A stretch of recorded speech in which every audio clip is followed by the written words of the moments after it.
Budget 2021 अब सबके सामने है। किसको क्या मिला, बड़ी बातें आपको बजट की बता देते हैं। केंद्रीय वित्त मंत्री निर्मला सीतारमण ने अपना तीसरा बजट पेश कर दिया है और 10 बड़ी बातें। स्वच्छ भारत मिशन को 1,41,000 करोड़, आत्मनिर्भर स्वास्थ्य योजना के लिए 61,000 करोड़ का ऐलान। इसके अलावा आत्मनिर्भर स्वास्थ्य योजना के लिए भी बड़ा ऐलान। कोरोना वैक्सीन के लिए 35,000 करोड़ रुपए का ऐलान किया है। 10 बड़ी बातें बजट की।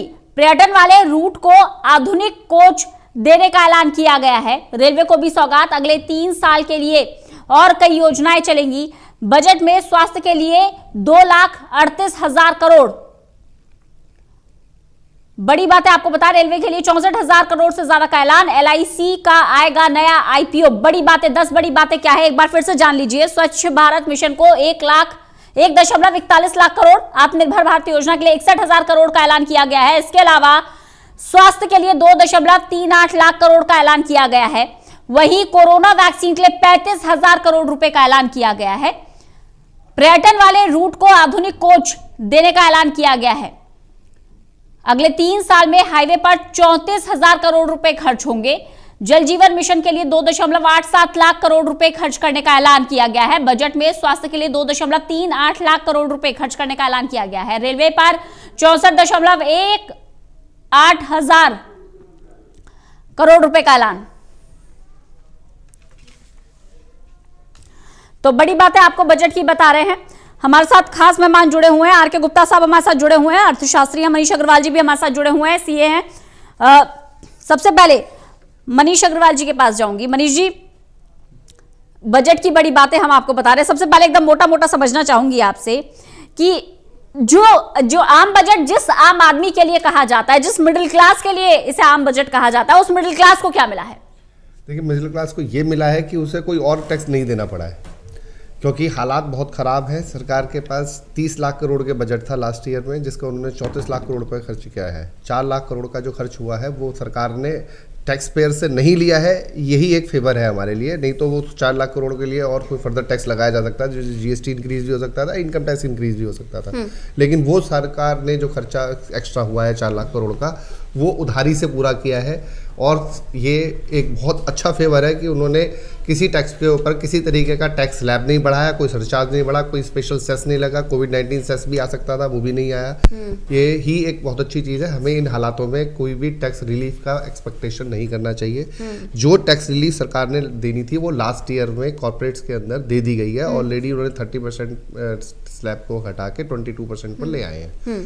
तो टैक्स रेट्स के ऊपर तो मैं नहीं समझता कि किसी एक जो इकोनॉमी समझता है आदमी, उसको इस बात का एहसास होगा कि टैक्स रेट घटने वाले हैं। हमें तो बिल्कुल इस चीज़ का एक्सपेक्टेशन नहीं था। क्योंकि देखिए, जब आपके अच्छे पैसे होते हैं, आप ग्रोथ में होते हैं, सब कुछ बढ़िया चल रहा होता है, तो सरकार को भी ईजी होता है कि वो कुछ रिलीफ दे के लोगों को पैसा दे।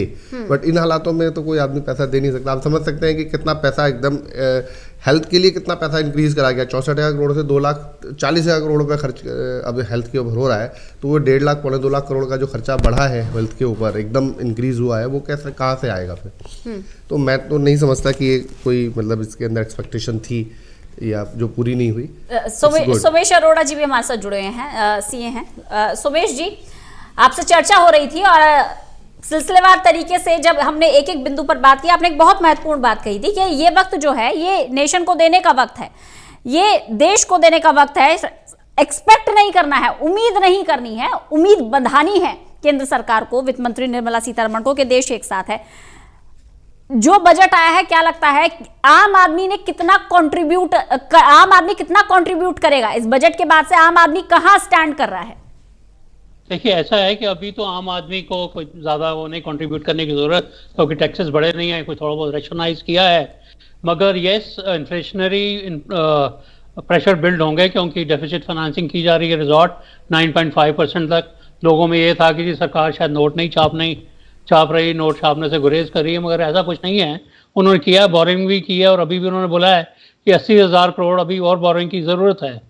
और 9.5% डेफिसिट फाइनेंसिंग ऑलरेडी अफोर्ड कर रही है गवर्नमेंट। तो आपका काफ़ी कुछ टैक्सेस का बर्डन कम हो रहा है, क्योंकि आप टैक्सेस उतने नहीं पे करेंगे और वो फिर भी उसको लेके बोरोइंग से पूरा कर रहे हैं। तो एक तो ये सरकार ने किया कि बजाय आपके ऊपर कोई अतिरिक्त बोझ डालने के, उसने ये सही समझा कि नोट छाप लें, यहाँ बोरोइंग कर लें, यहाँ FDI मंगवा लें। तो FDI और इन चीज़ों पे एम्फेसाइज किया हुआ है जहां तक बात है, चूंकि आपके पास ज्यादा लीवे नहीं था कि आप फिजिकल जगलरी कर सकें, तो आपने ये किया कि रैशनलाइजेशन की जाए, जहां तक हो सकती है सिंप्लीफिकेशन की जाए। 6 से 3 साल वाला मेजर जो किया है, 6 साल तक रीओपनिंग ऑफ असेसमेंट को रिड्यूस करके 3 साल वाला, एक बड़ा अच्छा है, जिससे काफी कंप्लायंस बर्डन कम होता है, टेंशन कम होती हैं। मेरे ख्याल से जीएसटी में जो 5.5 साल के आसपास बन जाता है, ये कस्टम में भी 5 साल तक है, इसको भी करके 3 साल करना चाहिए। हर टैक्स सिस्टम में ये सेम लेवल पे होना चाहिए कि 3 साल तक आप अपने अकाउंट्स रखो, उसके बाद कोई बात नहीं मिल रहा कहाँ से एक्सप्लेनेशन देंगे। पहले 8 साल हुआ करता था इनकम टैक्स में, उसको रिड्यूस करके 6 साल किया, और अब इन्होंने उसको रैशनलाइज करके 3 साल कर दिया। जबकि कस्टम जीएसटी में अभी भी 5 है, पर इफेक्टिवली 5.5-6 साल तक वो वर्क कर जाता है। तो उधर भी रिड्यूस करने की जरूरत है इक्वालिटी लाने के लिए। सेकेंडली रही डायरेक्ट टैक्सेस की बात, तो जो इनकम इन्होंने दिया है, ये सेल्फ असेसमेंट का ही वो एक तरीका है। आगे 75 साल वालों से रिलीफ देने को कहने को बड़ी बात है, पर उसका इफेक्ट ज़्यादा नहीं पड़ता, क्योंकि 75 साल से ऊपर ऐसे आदमी जो इंटरेस्ट और उस इनकम के अलावा दे रहे हों टैक्स, वो बहुत कम है। कुछ प्रोफेशनल्स होंगे, यहाँ एमडीएच वाले साहब हुआ करते थे, 90+ में हाईएस्ट टैक्स पेयर ब्रैकेट में रहा करते थे, वो गुजर गए पिछले साल में वो भी। तो ऐसे बहुत कम लोग हैं, तो ज़्यादा इम्पैक्ट नहीं होगा उसका। और सेकेंडली रही जीएसटी की बात, तो जैसे मैं कह रहा था कि इस स्पीच में कुछ ज़्यादा नहीं होगा, वो थोड़ा पेरिफेरल सी बात करेंगे, बिकॉज इनके पास है नहीं। अगर आप उसको वाकई फेडरल स्ट्रक्चर वाला टैक्स मानते हैं, तो आपको बात भी नहीं करनी चाहिए ज़्यादा। तो वही सब कुछ हुआ। कस्टम में हाँ बहुत कुछ अच्छे चेंजेस हुए हैं जो मैं जिक्र करना चाहूँगा। एक तो उन्होंने ये कहा कि हम 400 से ऊपर प्रोविजन और एग्जम्पशन को वीड आउट करेंगे, रैशनलाइज करेंगे, ये अच्छी बात है। सेकेंडली उन्होंने स्क्रैप की ड्यूटी कम कर दी। तो ये सारे मेजर्स हैं जिससे आपकी इंडस्ट्री को इम्पीटस मिलेगा। 5% से 2.5 कर दी, जिसका कि कॉपर स्क्रैप बहुत इंपोर्ट होता है, आयरन स्टील का होता है, तो इसको एडवांटेज मिलेगा इंडस्ट्री को, एमएसएमई को खास तौर पे। टेक्सटाइल्स आइटम पे बहुत कुछ उन्होंने कह दिया, और कहते हैं यूनिफॉर्म टैक्स लेके आ जाएंगे। नैफ्था को जहाँ तक अभी तक ध्यान नहीं गया लोगों का, 2.5% पे ले आए। Naphtha is kind of this thing which is used for processing aviation fuel and petrol products. तो इससे नैफ्था पे ड्यूटी कम होने से आपके पेट्रोल में एक लीवे मिल गया 2.5% तक उसको ड्यूटी को कम करने का। तो एक बड़ी अच्छी बात है। सर समझना चाहूंगी, हमारे दर्शक समझ पाएंगे जैसा कि आप जानकारी दे रहे हैं, यानी कि पेट्रोल और डीजल के सस्ते होने की संभावना है। जी हाँ, क्योंकि ये इसका रॉ मटेरियल है पेट्रोल इंडस्ट्री का। तो नैफ्था पे ड्यूटी जब कम करते हैं, तो एक उसका इम्पैक्ट ये हो सकता है कि आपको एक लीवे मिल गया कि आप 1-2% जो है अल्टीमेट रिफाइंड ऑयल में भी, रिफाइंड पेट्रोल ऑयल्स में भी और एविएशन फ्यूल में भी ड्यूटी कम कर सकते हैं, या प्राइस कम कर सकते हैं। तो ये एक पॉजिटिव इफेक्ट है। और सेकेंडली गोल्ड एंड सिल्वर को उन्होंने कहा रैशनलाइज, आपका वहां पे दिखा रहे हैं कि रिड्यूस है। मैं मानता हूं कि रिड्यूस ही होगा, क्योंकि इस पे लास्ट टाइम भी टोटल टीवी पे जब बजट की समीक्षा कर रहा था, तो मैडम ने जब गोल्ड पे ड्यूटी बढ़ाई थी, तो मैंने कहा ये गलत कर दिया, क्योंकि रिसेशन है और आपकी गोल्ड के ऊपर इतनी इंडस्ट्री डेवलपमेंट है, इतनी है एम्प्लॉयमेंट लेवल्स उस पर, तो उसको ड्यूटी बढ़ाना कोई रैशनल बात नहीं है। तो उसके बाद वक्तव्य आया मैडम का, जब बजट पास होना था और बिल को एक्ट बनना था, फाइनेंस एक्ट, तो उस टाइम उन्होंने कहा जी हमने ड्यूटी बढ़ाई है क्योंकि हम चाहते हैं कि स्मगलिंग कम हो। ये बड़ी इरेशनल सी बात लगती थी मेरे को। मैंने क्रिटिसिज्म भी किया 2-1 उसमें, कि एफएम साहब ये सोचती हैं कि अपना ड्यूटी बढ़ाने से स्मगलिंग कम होगी, जबकि होता तो उल्टा है। और वह सारा नतीजा सामने भी आया। पिछले साल में काफी गोल्ड स्मगलिंग के केसेस हुए, तो कहीं ना कहीं उनकी परिपक्वता की बात है कि अगर उन्होंने ड्यूटी कम की है, इसका डेफिनेटली फायदा होगा। आपकी ये स्मगलिंग कम होगी गोल्ड की, और कहीं ना कहीं आपके यहाँ पे आपके उद्योग जो है, जो गोल्ड पे डिपेंडेंट है, अच्छा पोटेंशियल है उसको कहीं ना कहीं इम्पीटस मिलेगा। ये अच्छा रहा है, वो मैं समझता हूँ the sign of maturity of finance minister if she has done it. और बाकी रही एंटी डंपिंग ड्यूटी को रेशनलाइज कर रही हैं कुछ और एफडीआई इंश्योरेंस पे बढ़ा दिया है 74%। तो इंश्योरेंस सेक्टर में कुछ और जॉब्स निकलने का पॉसिबिलिटी है। बहुत लंबी देर से डिमांड थी कि इंश्योरेंस में एफडीआई बढ़ाई जाए, उन्होंने किया है। पेंट पे, पॉलिएस्टर पे, स्टील यूटेंसिल्स पे, dry cleaning machinery and parts पे, लेदर गुड्स पे इन्होंने ड्यूटी बढ़ाई, जिनमें सबका ये सारी वो इंडस्ट्री है जिनमें एम्प्लॉयमेंट पोटेंशियल है। तो आप कस्टम ड्यूटी कम कर रहे हैं, और एक ऐसे टाइम में कर रहे हैं जबकि आपकी कस्टम से रेवेन्यू भी नहीं आ रही और कस्टम इंपोर्ट्स भी कम हुए हैं। तो एक बड़ी अच्छी बात है, जो कि मैं कह रहा था कि होगा। तो कस्टम में आपको लीवे है, पहली बार आपका 2% पॉजिटिव है current account, current account surplus है। तो mobile phone, diamonds and shoes और इलेक्ट्रॉनिक गुड्स पे उन्होंने ड्यूटी बढ़ाई है। ये वो इंडस्ट्रीज है जिसको प्रोटेक्शन चाहिए इंडिया में, तो उन्होंने बढ़ाई है। कस्टम के मेजर्स तो बहुत ही फेबुलस है। So I am really impressed with that. और ओवरऑल मैं इस बजट को अच्छा रैंक करता हूँ, giving her limitation she has done a phenomenal work. और एक बात आपके मस्तिष्क में भी आ रही है कि जी मिडिल क्लास के लिए क्या है, तो उसका मैं एक ही जवाब देना चाहूंगा कि आपकी जेब में जो पैसा बचा या जो पैसा आया, that is what you get. अगर आपको 1 या 2 हज़ार का कहीं स्टैंडर्ड डिडक्शन में फायदा हो जाता या कहीं लिमिट में फायदा हो जाता, जिससे 3-4 हज़ार आपकी जेब में आ जाता, शायद आपको लगता कि बहुत ही ग्रेट बजट है। तो ये बजट बुरा नहीं है, क्योंकि आप देखिए सीधा सीधा ये जो वैक्सीन आपको फ्री में देने जा रहे हैं उसकी कॉस्ट 4,000 रुपया है मिनिमम। एक आदमी को, आपके फैमिली के अगर 4,000 सरकार फ्री में दे रही है इंजेक्शन, तो कहीं ना कहीं वो 4,000 आपकी जेब में सेव कर रही है जी।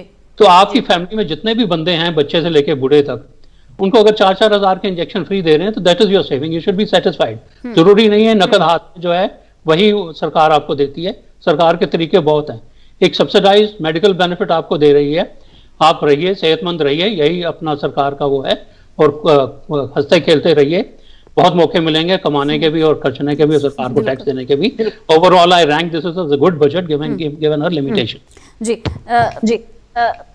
मनीष अग्रवाल जी, ये जो कस्टम ड्यूटी को लेकर जो सरकार ने फैसले लिए हैं, कहीं बढ़ाई है कहीं घटाई है, क्या स्ट्रैटेजी समझ पा रहे हैं आप इसके पीछे? इसके पीछे दो बहुत इंपॉर्टेंट रिसर्च है। एक तो इकोनॉमिक फैक्टर है और दूसरा फैक्टर है जो हम लोगों का टसल चल रहा है अभी चाइना के साथ, इसका भी बहुत बड़ा इम्पैक्ट है। इस पूरे जो स्ट्रक्चर चेंज किया जा रहा है, इनफैक्ट 1 अक्टूबर 2021 से पूरे नए रेट्स आने वाले हैं सारी आइटम्स के लिए, नया टैरिफ आएगा उसके अंदर। अभी मैं जो देख रहा हूँ कि हमारे देश में आप देखते होंगे कि ऑटो पार्ट्स काफ़ी इंपोर्ट हो रहे थे चाइना से। इसको अब ये इसलिए नहीं था कि हम ऑटो पार्ट बना नहीं सकते, वो इसलिए कि चाइना से। आपको केंद्रीय मंत्री नितिन गडकरी कुछ कह रहे हैं, सुन लेते हैं। वर्ल्ड के सभी ब्रांड्स हमारे देश में प्रेजेंट है, मर्सिडीज से लेकर ऑल बिग मैन्युफैक्चर आ रहे हैं। अब हम लोग electric, ethanol, methanol, biodiesel, bio CNG और हाइड्रोजन फ्यूल सेल को भी इनकरेज कर रहे हैं। और कल अभी आने वाले 4-5 दिन में, अगले सप्ताह में शायद मीटिंग तय हुई है, प्रधानमंत्री जी के साइंटिफिक एडवाइज़र राघवन साहब, नीति आयोग और हमने ये जो लिथियम आयन बैटरी होती है, ये लिथियम आयन हमारे देश में नहीं है, तो इसका अल्टरनेटिव जो है एयर आयन और अलग दूसरे मेटल के आयन, एल्यूमिनियम या स्टील आयन, तो इसके आधार पर हमारी बैटरी बने और इसमें रिसर्च हो, ताकि हमारी ऑटोमोबाइल इंडस्ट्री जो है स्वावलंबी बने और हम लोग हमारे वर्ल्ड में हमारी टेक्नोलॉजी के आधार पर हमें कोई इंपोर्ट करने की आवश्यकता नहीं पड़े। तो अभी पहली बात तो ऐसी है कि हमने लिथियम आयन बैटरी हमको इंपोर्ट करनी पड़ती है, तो इसका भी काम हमने शुरू किया है। ये जो स्क्रैपिंग पॉलिसी हुई है, इसमें 51 लाख लाइट मोटर व्हीकल जो है, जो 20 साल से पुराने हैं, ये स्क्रैप हो जाएंगे। तो जो गाड़ी स्क्रैप करेगा वो नहीं लेने वाला ही है, तो ये ऑटोमोबाइल इंडस्ट्री को और बढ़ावा मिलेगा। 34 lakh light motor vehicle are older than 15 years and 51 lakh light motor vehicle are older than 20 years. बाद में 17 lakh medium and heavy commercial vehicle, 17 lakh older than 15 years without valid fitness certificate. अब ये 17 लाख और ये संख्या जो है, ये मैं जो देख रहा हूँ, ये करीब 1 करोड़ से ज़्यादा व्हीकल है। ये पोल्यूशन कर रहे थे, क्योंकि जितना पुरानी टेक्नोलॉजी है वो एयर पोल्यूशन भी कर रहे थे, फ्यूल भी ज़्यादा खा रहे थे। तो अब ये और other older vehicle pollute 10 to 12 times more than fit vehicle, यानी 10 से 12 गुना ज़्यादा पोल्यूशन कर रहे थे। तो पहली बात तो ऐसे कि reduce population of old and defective vehicles on road, ये पहला एडवांटेज में पोल्यूशन कम होगा। दूसरा एडवांटेज 25 से 30% reduction in vehicular air pollutants, इसमें इसकी कमी होगी। तीसरी बात improved road safety, newer vehicle meet road safety standards because of improved material and vehicle technology. इसमें फ़ायदा ये होगा कि जो स्क्रैपिंग होगा तो स्टील, रबर, एल्यूमिनियम, कॉपर जो वेस्ट निकलेगा, अभी हम लोग कॉपर इंपोर्ट कर रहे हैं, एल्यूमिनियम इंपोर्ट कर रहे हैं। और मैं आपको पहले बता चुका हूँ कि हमने हमारे पोर्ट का, मैं जब मंत्री था तो ये इसी के लिए 18 मीटर ड्राफ्ट बढ़ा है। तो दुनिया का भंगार 2 लाख टन के शिप में अपने यहाँ आएगा, वो बहुत सस्ता आएगा, थ्रोइंग प्राइस पे आएगा। और फिर उससे हम लोग सेग्रीगेट करेंगे मेटल को, एल्यूमिनियम, कॉपर, प्लास्टिक, रबर, और फिर उसका रिसाइकलिंग करेंगे। तो जो स्पेयर पार्ट्स 100 रुपये में मिलता था वो 60 रुपये या 65 रुपये में बनेगा। तो वर्ल्ड के कंपटीशन में हम लोग सबसे सस्ते होंगे और इसलिए ये इंडस्ट्री हमारे यहाँ बढ़ेगी। इसमें मटेरियल, इसके कारण फ्यूल इफिशिएंसी बढ़ेगी। मैं जब कॉलेज में था तो स्कूटर मैंने खरीदी की थी, तब 32 किलोमीटर इन्हें अच्छा एवरेज समझ रहा था। मैं बजाज की स्कूटर मैंने ली थी और कहता था कि मेरी स्कूटर का एवरेज 32 है। अभी जो बाइक आप यूज़ कर रहे हैं वो 80 किलोमीटर तक गई है। तो इसका मतलब ये जो पुराने सब जाएंगे और नए आएंगे तो इसमें जो इम्पोर्ट है 8 लाख करोड़ का वो भी कम होगा, पोल्यूशन भी कम होगा, फ्यूल इफिशिएंसी बढ़ेगी और लाइट वेट व्हीकल है, इसमें टेक्नोलॉजी बदली हुई है। Reduce fuel consumption and foreign का जो अपना फॉरेन डॉलर में जो फॉरेन का अपना ये डॉलर है वो इसमें बचेगा। Newer heavy commercial vehicle are 3 to 6% more fuel efficient. ये ट्रक वगैरह में काफ़ी इसमें फ़ायदा होगा। और improved safety features such as air bags, ABS and crash norms. अभी मैंने ट्रांसपोर्ट मंत्री होने के नाते एयर बैग्स को भी मैंडेटरी किया है। तो ये मुझे लगता है ये सब फ़ायदा होगा। इससे करीब 10,000 करोड़ की नई इन्वेस्टमेंट आएगी और करीब 50,000 नए जॉब क्रिएट होंगे ये स्क्रैपिंग पॉलिसी के कारण। Timely fitness check, emission norms and operational conditions of vehicles through automated monitoring system. अब देश में हम ये सिस्टम बड़े प्रमाण पर खड़े कर रहे हैं ड्राइविंग ट्रेनिंग सेंटर के साथ। End of life criteria under the policy would be beneficial to remove most unfit defective vehicles. Availability of low cost raw material for scrapping industry, ये मैंने आपको बताया। तो स्क्रैपिंग पॉलिसी बहुत दिनों से थी, वो इसमें आई है और आज मैंने बेनिफिट आपको बताया। मैं आज से 15 दिन के अंदर, क्योंकि वित्त मंत्री जी ने हमारे को अधिकार दिया है, मैं स्क्रैपिंग पॉलिसी डिक्लेयर करने का काम करूंगा। ये जो विशेष रूप से हमारी भारतमाला परियोजना जो है उसमें 24,800 किलोमीटर हमने लेंथ ली थी और उसमें से 10,206 किलोमीटर जो है ऑलरेडी अंडर इम्प्लीमेंटेशन है और कुछ पूरी भी हुई है। तो निश्चित रूप से अभी NHI की लेंथ है टोटल 1,36,521 किलोमीटर और ये अलग अलग प्रकार के इसमें बिहार का पैकेज है, जम्मू कश्मीर का पैकेजेस है, बाकी भी इसमें भारतमाला परियोजना में ली गई है। तो ओवरऑल मेरा विश्वास है कि देश का जो इंफ्रास्ट्रक्चर है आज आप देख रहे हैं। वैसे मैं जब मंत्री बना तो उस समय से आज के 5 साल में मोदी जी के नेतृत्व में करीब 50-60% इंफ्रास्ट्रक्चर सुधर गया है और इस 5 साल में हमारा रोड इंफ्रास्ट्रक्चर इंटरनेशनल स्टैंडर्ड के बराबरी में होगा और कुछ हमारे 22 ग्रीन हाईवे जो बन रहे हैं वो इससे भी बेटर बनेंगे, जो वर्ल्ड स्टैंडर्ड के बने हैं। जैसे अभी आप में से बहुत से लोग हमारे 16 लेन रोड पर जाते हैं जो आपका दिल्ली मेरठ का पार्ट है, तो आप में से बहुत लोगों का टाइम पीरियड सवा घंटा जो आते थे यहाँ पार्लियामेंट तक आने के लिए वो 15 मिनट में आने लगे हैं। और दिल्ली मेरठ अभी हम लोग 2 महीने में शुरू करेंगे तो जो 4 घंटे लगते थे वो 45 मिनट में। तो ऐसे 22 ग्रीन हाईवे है। तो ये रोड सेक्टर में तो काफ़ी बदलाव हुआ है और ये जो नेशनल पाइपलाइन जो बनी है इंफ्रास्ट्रक्चर की, इसमें स्टेट गवर्नमेंट का भी कंट्रीब्यूशन है, उनको भी मदद मिलने वाली है और पब्लिक प्राइवेट इन्वेस्टमेंट को मिलने वाली है। तो सबसे पहली बात तो इंफ्रास्ट्रक्चर के लिए मैं प्रधानमंत्री जी को और वित्त मंत्री जी को धन्यवाद दूंगा। और हमारा बजट भी जो 91,000 से अब 1,18,000 करोड़ तक बढ़ा है, तो ये भी बहुत अच्छा है कि जिसके कारण इसमें काफ़ी गति आएगी। MSME में मुझे बहुत खुशी है कि अब स्टील की प्राइस पिछले 6 महीने में 65% बढ़ी है। तो स्टील का जो इंपोर्ट हो रहा था उसके बारे में वित्त मंत्री जी ने उसमें जो घोषणा की है, ये निकालो कागज है, इसके कारण जो 15% ड्यूटी थी, ये 15.5 स्टील पे कस्टम ड्यूटी 15%, 7.5% जो थी 15% थी वो 7.5% आई। तो 7.5% इंपोर्ट ड्यूटी कम होने के कारण जो MSME में छोटे छोटे कंपोनेंट बनाने वाले हैं उनको इसका फ़ायदा होगा। जो स्टील स्क्रैप आ रहा था उसके ऊपर अब कोई ड्यूटी नहीं है। तो स्टील सस्ता होने के लिए इसकी उम्मीद करता हूँ मैं कि इसका कुछ फ़ायदा होगा।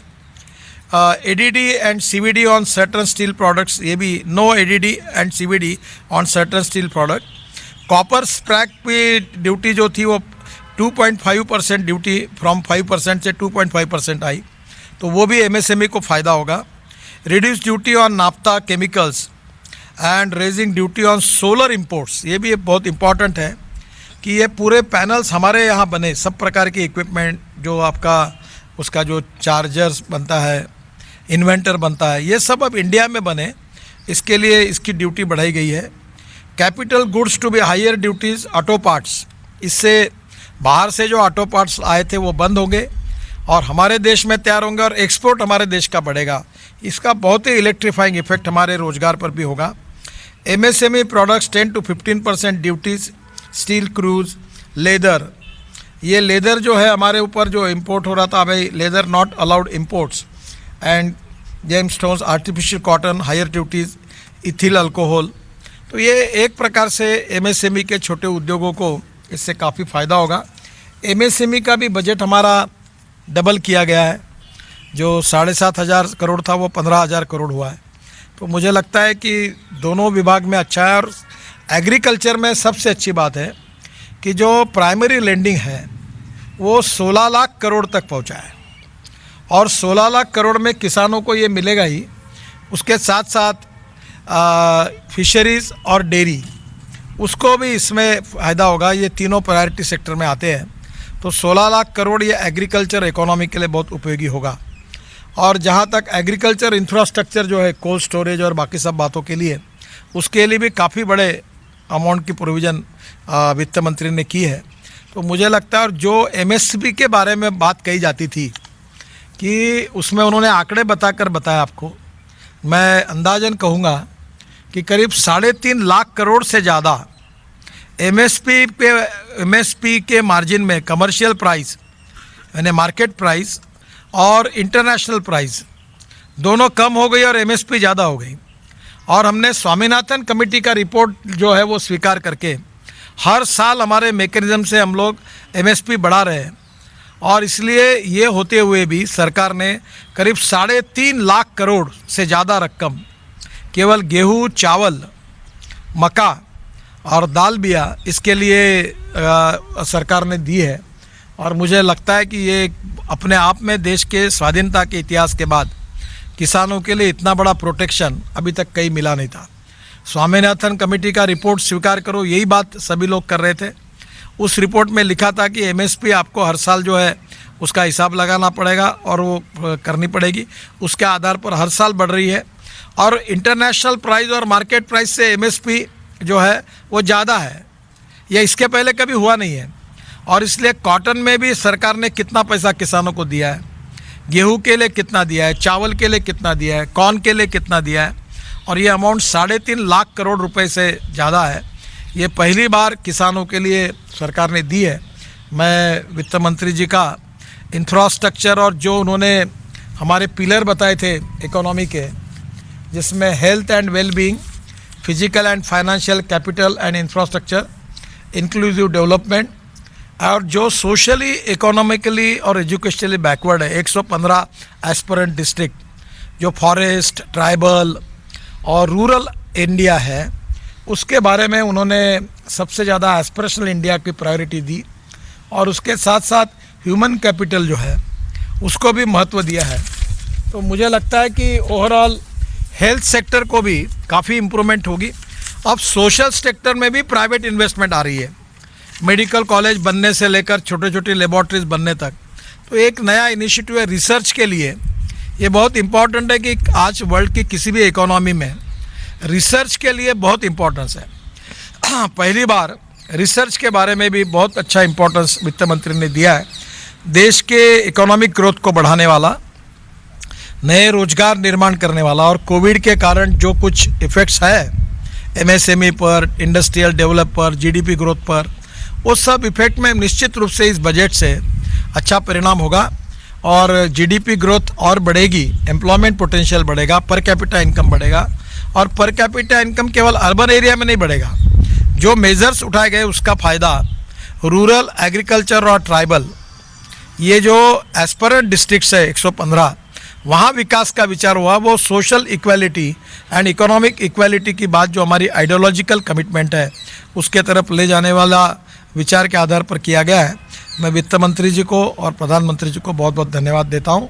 ये बहुत रिवोल्यूशनरी अच्छा बजट उन्होंने दिया, इसके लिए वो अभिनंदन के लिए पात्र है। आप सवाल पूछिए।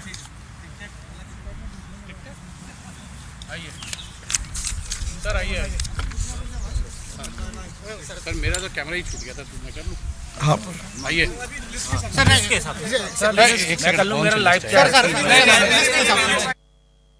तो चाहे कस्टम ड्यूटी की बात हो, ऑटोमोबाइल सेक्टर की बात हो, स्क्रैप पॉलिसी की बात हो या ट्रांसपोर्टेशन की बात हो, रोड डेवलपमेंट की बात हो, हर फील्ड को कैटर करने की कोशिश की है।